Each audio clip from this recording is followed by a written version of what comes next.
is usually credited as the founder of Daoism, the person who most deserves the title is Chang Daoling. In 142 CE, he Oh. received a revelation from the most elevated Lord Lao, the god version of Lao Tzu. Lord Lao revealed to Chang that the heavens were organized in a celestial bureaucracy.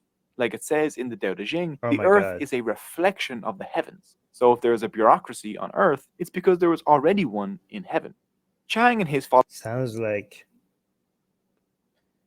the Plato's cave and all. followers were given special access to a network of celestial bureaucrats who control the fates of people in this world and the next. So, for example, if you had a family member that you were afraid might not get into heaven, you could contact your local Taoist priest, they would do a ritual, and you could kind of state your case to the relevant celestial bureaucrat. Mm. The group Chang founded was called the Way of the Celestial Masters, and This should be a movie. This should be a movie Probably is. like the bureaucracy of heaven. That would be very interesting. Like it needs to be offices and people are trying to get a promotion. Like imagine if there was a god and he's just waiting for his promotion. And yeah, this should be a funny movie actually. Chang served as the first celestial master. While Lao Tzu and Zhuangzi wrote centuries before this group appeared, this was the first time a group of organized people had got together and consciously did Taoism. Many of the features you associate with organized religion, like gods, priests, sacred texts, and rituals, show up first in Taoism with the Way of the Celestial Masters. Now, the Way of the Celestial Masters didn't last, but their ideas influenced all future Taoist groups. Many people believe Taoism is a religion without gods. That isn't true. While the Tao Te Ching does not mention gods, Taoism is full of them. Chinese religion in general has always included many gods, local deities, spirits, ghosts, and other beings. Local deities fill particular purposes like helping with rain and agriculture, and they would occupy specific places in the world. Rural villages would often have their own gods, and families might even honor the kitchen gods in their homes. Yeah. Most deities were once people who earned god status, so ordinary humans can ascend. Have you ever seen the movie Spirited Away? It's a Hayao Wait. Miyazaki movie. No. Okay. It's I saw- Japanese, but it's very similar because it's like about the kitchen gods and the river gods, and Wait, they all is come. that a cartoon? It's a anime movie, yeah. Is that like it's half Disney? Half Disney. What does that Well, mean? it is like kind of Disney, but kind of not. Because I think I've seen it. Spirited Away is like legit Japanese style. Hold on. I think it was What Disney. do you mean by half? Is that the one that the parents turn into pigs? Yeah, Studio Ghibli. Yeah, this was Disney a little bit. What? Yes, I've seen it. It's fantastic. I loved it. Yeah, it is. It is. I feel so insulted that you even compare this to Disney. Okay, it is Disney. No. What are you It's talking animated.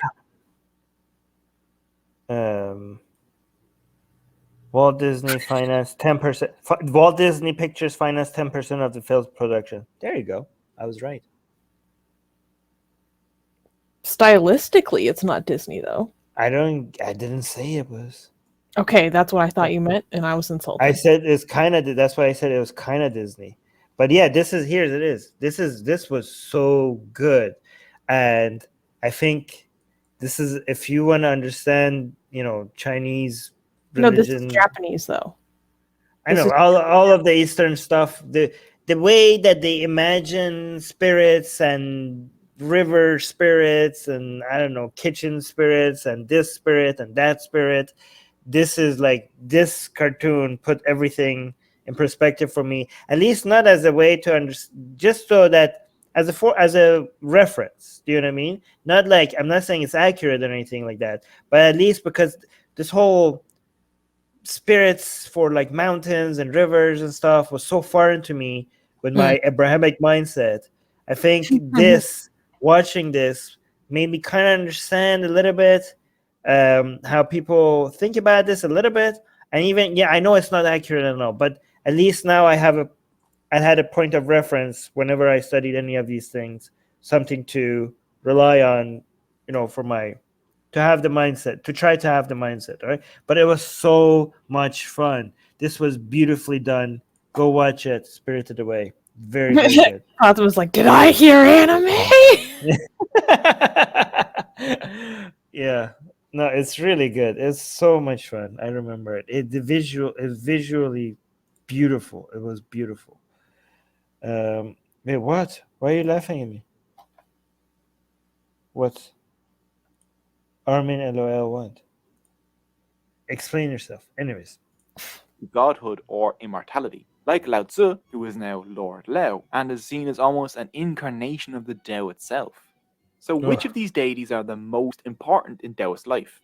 Well, the top gods are probably the three pure ones, one of which is the deified Lao Tzu, the Sounds very structured to me.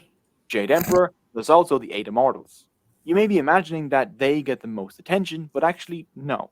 Think of it like this. Whenever you need something from the government, like getting a driver's license, you don't call the Prime Minister. Instead, you call the relevant government department for your particular problem. Are you serious? The celestial government works the same way. If you're having a problem with demons, you're going to want to do an offer to this guy. If you're having marriage problems, you'll be looking for this fella to help out. And if you want to help an exam, then this nerd would be... How does this not contradict everything that we read earlier? Look at the level of structure and planning and bureaucracy. That seems like very Confucianist to me rather than Taoist. Is this like going with the flow and letting things happen and not having an intent? Like this guy's intent is to help you with demons. That sounds very intentional to me. Like this, all of this, the second half of the video contradicts everything that we learned in the first half of the video. Be your best bet. So those are the basics of Daoism. You might still be confused, and you should Does this look like doing nothing? be. This is Oh a my very God. complicated religion and is inherently difficult to understand. No, Remember, it's not difficult to understand. I understand that it makes no sense. Oh my Remember, god. the Tao that can be told of is not the eternal Tao. This video isn't even close to covering everything. It would take much longer than 20 minutes to explain a religion, which is why Yeah. we've put an exclusive commentary on what we left out over on Patreon and Nebula. Okay, we're done. And also subscribe to our newsletter, because if we get removed from all these platforms, at least we could reach out to you. And guys, by the way, if you subscribe to our newsletter, you get a free copy. Where's your copy, Susanna? Get it. We're doing promotion. You get a free. It's not even promotion. It's free. Okay, so if you subscribe to our newsletter, link in the description, you get a free copy of Why There's No God. Come on, like I'm handing it out for free. Okay, it's a bestseller on Amazon, and you get it for free. So subscribe to our newsletter, and you get a free copy of Why There's No God sent to you. Link in the description.